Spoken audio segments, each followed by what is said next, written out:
हे श्याम सुंदर, मेरे को आपत्ति दे दीजिए, दुख दे दीजिए, दुख का वरदान दे दीजिए। यहाँ पर प्रश्न खड़ा होता है, अगर दुख का वरदान ही मांग रही है तो भगवान कृष्ण के आने के पहले भी तो इनके जीवन में दुख ही था, और जब दुख ही था तो दुख ही चाहिए था तो फिर भगवान को पुकारती क्यों थी दुख में? दुख अगर चाहिए तो दुख तो था ही पहले से। नहीं, कुंती माँ दुख नहीं मांग रही है, यहाँ उन्होंने एक दो शब्द जोड़ दिए, बोले दुख दीजिए, लेकिन अभी तक जैसे दुख आए हैं ऐसा दुख मत दीजिए। कैसा दुख दीजिए? शाश्वत, जो हमेशा रहे, ऐसा दुख दीजिए। अभी तक जितने दुख आए वो चले गए, बोले ऐसा दुख दीजिए वरदान में जो आवे लेकिन कभी नहीं जाए हमको छोड़ के। दुख किसी को भी सुन के आश्चर्य होगा, ऐसा दुख मांग रही, फिर भी ऐसा दुख मांग रही जो कभी जाए ही नहीं। भगवान कृष्ण भी शायद एक बार देखने लग गए क्या मांग रही है, लेकिन उनका अगला जो चरण है, अगला वचन है, भवतो दर्शनम यद स्यात्। कुंती माँ कह रही है श्री कृष्ण, ये मैंने निष्कर्ष निकाला है, जब दुख आएगा तो आप आ जाओगे, और अगर दुख कभी नहीं जाएगा तो आप भी कभी छोड़ के नहीं जाओगे, इसलिए ऐसा दुख दे दीजिए। भवतो दर्शनम यत् स्यात्, जिससे आपका दर्शन हमेशा होता रहे, अपुनर्भव दर्शनम। भगवान कृष्ण गदगद हो जाते हैं। एक बात कुंती माँ और मांगती है, देखो भगवान के रास्ते पर जो चलते हैं ना, कितने ईमानदार होते हैं। कुंती माँ कहते हैं प्रभु मेरे हृदय की स्थिति मैं जानती हूँ। क्या है? बोले मेरे हृदय में अभी भी मेरे पांचों पुत्रों के प्रति बड़ी ममता है, बड़ी ममता है। माँ का हृदय ऐसा होता है, बड़ी ममता होती है बच्चों के प्रति। बड़ी ममता पिता के हृदय में एक बार कम हो सकती है, लेकिन माता के हृदय में कम नहीं होती। बोले बड़ी ममता है, लेकिन फिर भी बोले अब तो आपको वरदान ही देना पड़ेगा। क्या? बोले जो ममता मेरे अपने पुत्रों के प्रति है वो ममता अब आपके प्रति हो जाए, जिससे पुत्रों की ममता का बंधन मेरा टूटे किसी तरह, ये दूसरा वरदान दे दीजिए। भगवान हंसने लग गए। भतीजे तो वैसे ही थे, भगवान पुत्रवत तो थे ही। भगवान ने दोनों वरदान दिए कुंती माँ को, मैं हमेशा आपको अनुभव होता रहूंगा और तुम्हारा प्रेम मेरे में बना रहेगा। चलने लग गए। महाराज युधिष्ठिर सामने आ गए। आप कहाँ जा रहे हैं महाराज? ये राज्य कौन संभालेगा? अरे राजा तो आप हैं, आपको ही संभालना है राज्य। बोले हम नहीं संभालेंगे ये राज्य। ऐसा राज्य जिसके लिए इतना रक्तपात हुआ, ऐसा राज्य जिस पर बहुत लोग अपना अधिकार समझते थे। धर्मराज है ना युधिष्ठिर, धर्मराज के अवतार। जिस वस्तु पर अनेक लोगों का हक होवे, वो वस्तु युद्ध के द्वारा जीत करके भी ली जाए तो उसको उपभोग करने में शांति नहीं मिलेगी, अशांति ही रहेगी। ऐसा राज्य मैं स्वीकार नहीं करूंगा। भगवान कृष्ण बड़े महाराज आश्चर्यजनक दृष्टि से देखने लग गए। अगर ये नहीं ही स्वीकार करना था तो फिर महाभारत ही क्यों कराया? राज्य तो दुर्योधन कर ही रहा था। मैं नहीं स्वीकार करूंगा महाराज। भगवान ने बहुत समझाया लेकिन नहीं माने। भगवान ने कहा अच्छा चलो, एक धर्म ज्ञान और भक्ति का सूर्य अस्ताचल की ओर है इस समय, उत्तरायण की प्रतीक्षा में सरसैया पर पड़े हुए हैं। चलो उनसे तुम अपनी शंका समाधान कर लो कि तुमको स्वीकार करना चाहिए या नहीं करना चाहिए। भगवान कृष्ण अनेक संतों को लेकर के, पांडवों को लेकर के और महाराज पहुंच गए कुरुक्षेत्र में, जहां पर सरसैया पर कौन लेटे हुए थे? कौन लेटे हुए थे? भीष्म पितामह। भीष्म पितामह ने दूर से आते हुए जैसे श्री कृष्ण को देखा, उत्तरायण का तो एक बहाना था ही, लेकिन वास्तव में प्रतीक्षा तो इनकी थी, जो आ रहे। श्री कृष्ण को जैसे ही आते हुए देखा, भीष्म पितामह ने महाराज उठने का प्रयास किया लेकिन उठ नहीं सकते, सरसैया पर पड़े हुए हैं। जब नहीं उठ सके तो महाराज नेत्रों से श्री कृष्ण को अपने हृदय में ले आए। आंखें बंद कर ली। बाहर श्री कृष्ण, क्यों? भगवान आए तो उनका पूजन करना है। उठ के नहीं कर सकते हैं तो मानसी पूजा करते, भाव राज्य में पूजा करते हैं। नेत्र बंद कर लिए, भगवान को आसन दिया, आसन दे करके चरण प्रक्षालन किए, चंदन लगाया, माला पहनाई, धूप दीप नैवेद्य महाराज षोडशोपचार पूजन किया। बहुत देर तक आंख बंद करके भगवान के पूजन का आनंद लेते रहे। जब भीष्म पितामह ने आंख खोली अर्जुन की तरफ देख करके बोले, पांडव पुत्रो, एक बात का ध्यान रखना, ये श्री कृष्ण इतने लीलाधारी है कि तुमको पहचानने नहीं देंगे कि ये कौन है। हाँ, ये कभी तुम्हारे सारथी बन जाएंगे, कभी तुम्हारा रथ चलाएंगे, कभी तुम्हारे साथ हंसी विनोद करेंगे, ये पहचानने नहीं देंगे कि ये कौन है। लेकिन मेरी बात पर विश्वास रखना, ये साक्षात परमात्मा है, ये भगवान है जो तुम्हारे साथ में है। ये बात कभी मत भूलना, इनकी बड़ी कृपा है जो ये तुम्हारे साथ सर्व रूप में रह रहे हैं। और इसके बाद भीष्म पितामह कहते हैं, प्रभु मेरे को मालूम था, हाँ, मेरे को मालूम था कि जीवन छोड़ने के पहले आप मेरे को दर्शन अवश्य देंगे। हाँ, क्यों? मैं नहीं आ सकता था आपके दर्शन करने के लिए, तो आप तो आ सकते थे ना। और मेरे को मालूम था कि आप आएंगे। यन्मे संत्यजतः साक्षात कृष्णो दर्शन मागतः।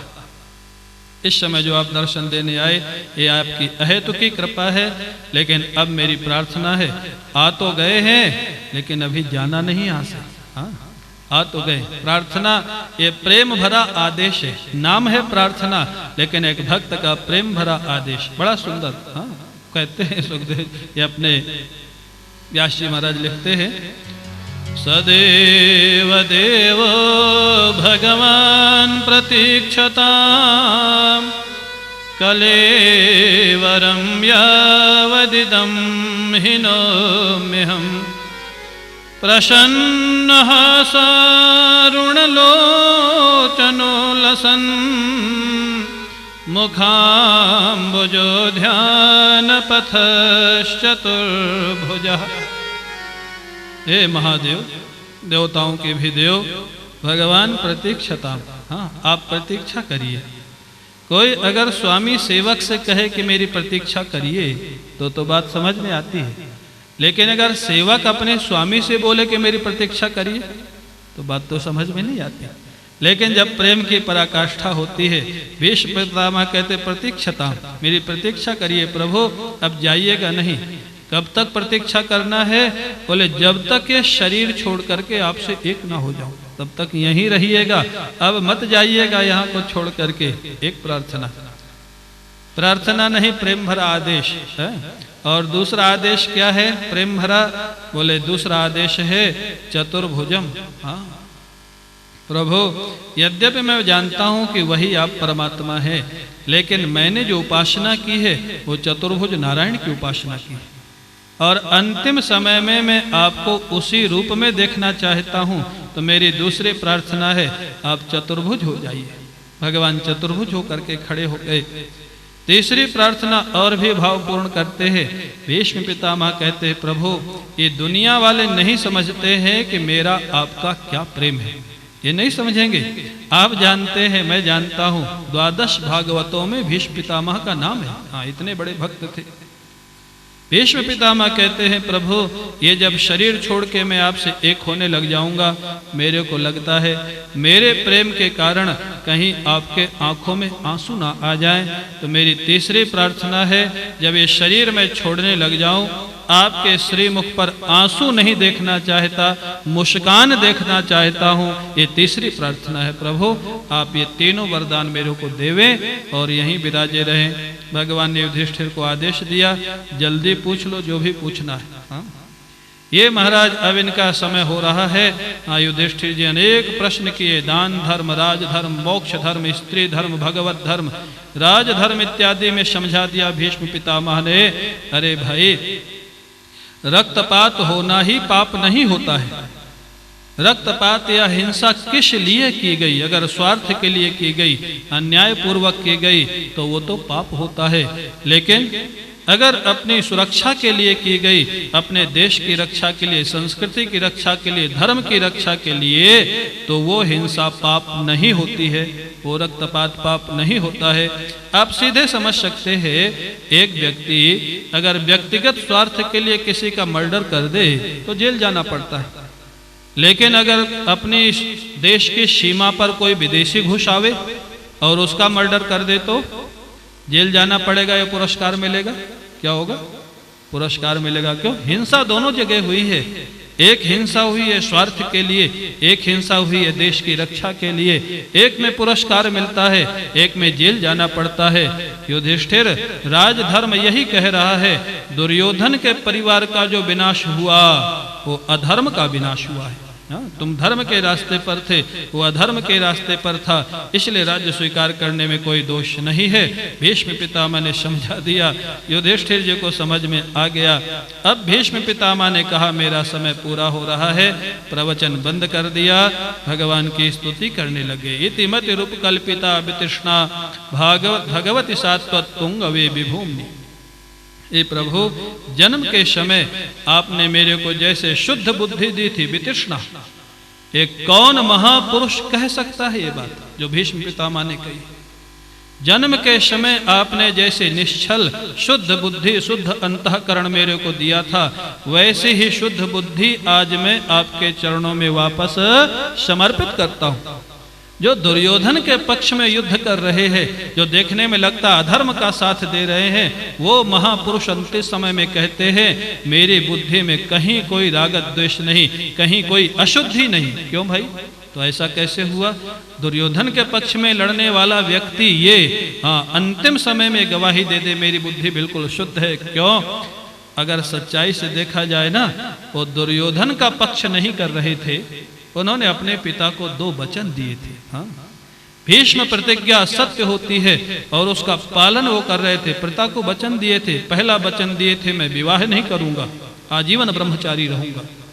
दूसरा वचन दिए थे सिंहासन पर जो बैठेगा उसकी रक्षा का दायित्व मेरा होगा। तो अब क्या करें? उनको ये मालूम नहीं था कि एक समय ऐसा दुर्भाग्यपूर्ण आएगा जब इस सिंहासन पर दुर्योधन जैसा व्यक्ति होगा। ये शायद उनको मालूम नहीं था, नहीं तो इसलिए प्रतिज्ञा नहीं करते हो। आज वो अपने पिता को दिए हुए वचन का पालन कर रहे हैं, ना कि दुर्योधन का पक्षपात कर रहे हैं। इसलिए महाभारत में महाराज आता है, जब भगवान कृष्ण जब इधर से लड़ रहे हैं, और वो वर्णन स्वयं करते हैं यहाँ पर, जब भगवान कृष्ण से यहाँ कहते हैं श्री कृष्ण, महाभारत की वो घटना आपको याद है? बोले कौन सी? बोले जब तुम हथियार लेकर के, रथ का पहिया लेकर के मेरे को मारने के लिए दौड़े थे। बोले हाँ। बोले आपने तो प्रतिज्ञा की थी कि मैं हथियार नहीं उठाऊंगा, आपने फिर कैसे उठाया? आपने प्रतिज्ञा तोड़ दी अपनी। श्री कृष्ण बोले पितामह मैंने नहीं तोड़ी, हो तो आपने तोड़वाई।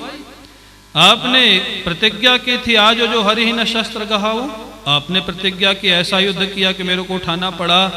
भीष्म पितामह हंसने लग गए, नहीं श्री कृष्ण, प्रतिज्ञा मैंने पहले नहीं की थी, पहले तुमने कुछ किया था तब मैंने प्रतिज्ञा की थी। बोले मैंने क्या किया था? बोले मैंने एक दिन देखा था। क्या देखा था? अर्जुन जिस महारथी से युद्ध कर रहा था, अर्जुन जब हारने लग गया, आप सारथी थे, आपको लगा अर्जुन हार नहीं जाए कहीं, आपने अपने श्री मुख पर इतना सौंदर्य प्रकट कर दिया कि सामने वाला जो महारथी था अर्जुन को छोड़ के आपको देखने लग गया, और जैसे उसकी नजर हटी अर्जुन ने प्रहार कर दिया उसके ऊपर और वो पराजित हो गया। श्री कृष्ण ये मैंने देखा था। जब मैंने देखा कि तुम छिप छिप करके अर्जुन की सहायता कर रहे हो, मैंने सोचा तुम्हारा ये स्वभाव में दुनिया में प्रकट क्यों न कर दूं, जिससे लोग तुम्हारा भजन करने लग जाएं कि श्री कृष्ण वो हैं जो भक्त के लिए अपनी प्रतिज्ञा को भी तोड़ देते हैं और भक्त की रक्षा करते। तब मैंने प्रतिज्ञा की थी आज जो हरिहीना शस्त्र गहावूं। भगवान हंसने लग गए। तो सज्जनों, कहने का अर्थ ये है, भीष्म पितामह जानते थे विजय तो वही होगी जहां श्री कृष्ण हैं, लेकिन अपने वचन का पालन करने के लिए दुर्योधन के पक्ष में थे। इसलिए उन्हें कहते हैं वितृष्णा, मेरी बुद्धि वैसे की वैसी शुद्ध है। अंत में भीष्म पितामह कहते हैं प्रभु इस समय तत्व दृष्टि से जो आपका स्वरूप है वही मेरा स्वरूप है, जो मेरा स्वरूप है वही आपका स्वरूप है। समधिगतोष्मि विधूत भेद मोहा, भेद समाप्त हो चुका है। ये अंतिम उनका वाक्य है। ऐसा कहते कहते उनके प्राण आत्मा से एक हो जाते हैं और उनका पांच भौतिक शरीर पूर्ण हो जाता है। लोग थोड़ी देर के लिए मौन हो गए, उनका संस्कार हुआ और उसके बाद भगवान श्री कृष्ण ने महाराज युधिष्ठिर का राज्याभिषेक कर दिया। पुनः उनसे अनुमति लेकर के महाराज हस्तिनापुर से चले। अश्रुपूरित नेत्रों से पांडवों ने विदाई दी, द्वारिका में पहुंच गए। द्वारिका में पहुंचे तो द्वारिका वासियों ने बड़ा स्वागत किया, क्योंकि बहुत समय के बाद आए थे भगवान। माता पिता के कुशल मंगल पूछे, उसके बाद अपने पत्नी और बच्चों के पास जाए, ये धर्म है, ये नियम है। भगवान वहां गए, उनको प्रणाम करके मिलने के बाद फिर रानियों के महलों में गए और बड़े प्रेम से महाराज रानियों के साथ रहने लग गए। शौनक जी कहते हैं सूत जी से, प्रभु आपने एक कथा को बीच में थोड़ा छोड़ दिया, नहीं सुनाया। कौन सी कथा छोड़ दी भाई? बोले आपने सुनाया था कि उत्तरा के गर्भ में भगवान प्रवेश किए थे। बोले हाँ सुनाया था। बोले वो कौन सौभाग्यशाली पुत्र था जिसके लिए भगवान गर्भ में गए, और वो जन्म लेकर के क्या किया, कौन था, ये तो आपने सुनाया ही नहीं। बोले अभी सुन लो महाराज, पहले की व्यवस्था यही थी, जब श्रोता पूछता था तो वक्ता विस्तार से सुनाता था, अगर श्रोता न पूछे तो वक्ता संक्षेप से सुना के आगे बढ़ जाता था। क्यों? रुचि। अगर रुचि है सुनने के तो सुनाने का फायदा, और रुचि नहीं है तो जबरदस्ती महाराज बोलते जाओ। हाँ बोलते जाओ। वो गांव में पूज्य रोटी रमाओ सुनाते थे। बोले कि एक व्यक्ति कथा कर रहे थे, समझो व्यास होंगे, गृहस्थ वक्ता। एक माता जी आती थी, वो कथा में खूब रोती थी महाराज। हाँ जितनी देर कथा हो खूब आंसुआ में उसके। वो वक्ता महोदय को लगा कि ये लगता है माता जी को बड़ा भाव है भगवान का। हाँ कथा पूरी हो गई, उसके बाद 7वें दिन के बाद वो माता जी मिलने भी नहीं आई। वक्ता ने पता लगाया कि वो माता जी कौन थी भाई, इतना भाव था कथा में, रोती ही रहती थी, आंसू बहते रहते थे, जरा पता तो लगाओ, हम मिलना चाहेंगे उनसे। पता लगा कि उनको बुलाया गया। उन्होंने पूछा माता जी आपको तो बड़ा भाव है भगवान के प्रति, रोती ही रहती थी कथा में। बोले नहीं पंडित जी ऐसी बात नहीं है, मेरे को एक चिंता हो गई थी। क्या चिंता हो गई थी माता जी? बोले मेरे घर में एक बकरा था, वो भी 7 दिन ऐसे चिल्लाया और उसका गोविंदाय नमो नमः हो गया। मेरे को डर था क्या पंडित जी को वही रोग हो गया क्या? तो ऐसे अगर श्रोता आ जाए तो पंडित जी का कल्याण हो जाए। तो अगर सुनना चाहे, रुचि हुए तब तो सुनाने का फायदा है, और सुनना न चाहे, जब इन्होंने प्रश्न कर दिया वो कौन थे और वो बालक कौन था, तो वो सुनाना प्रारंभ करते सूत जी। अंगुष्ठमात्रममलं स्फुरत्पुरटमौलिनम् अपि च दर्शनं श्यामं तडिद्वाससमच्युतं श्रीमद्दीर्घचतुर्बाहुं तप्तकाञ्चनकुण्डलं क्षतजाक्षं गदापाणिम् आत्मनः सर्वतो दिशम्। भगवान जब उत्तरा के गर्भ में प्रवेश किए ना, बड़ी विलक्षण कथा है। बोले गर्भ में एक बालक तो पहले से ही है, और गर्भ में इतना स्थान नहीं कि दूसरा बालक उसमें प्रवेश कर सके, लेकिन भगवान को प्रवेश करना, रक्षा के लिए क्या किया? बोले बहुत छोटा सा रूप बनाया। अणोरणीयन महतो महीयन, ये तो कितने भी छोटे बन सकते हैं। बोले कितना बड़ा रूप बनाया? अंगुष्ठ मात्र, एक अंगूठे के बराबर इनका शरीर है भगवान का, अंगूठे के बराबर। उस शरीर में 4 भुजाएं हैं। हाँ अगर आप ध्यान से सोचते चलेंगे ना, अंगूठे के बराबर शरीर, उसमें 4 भुजाएं,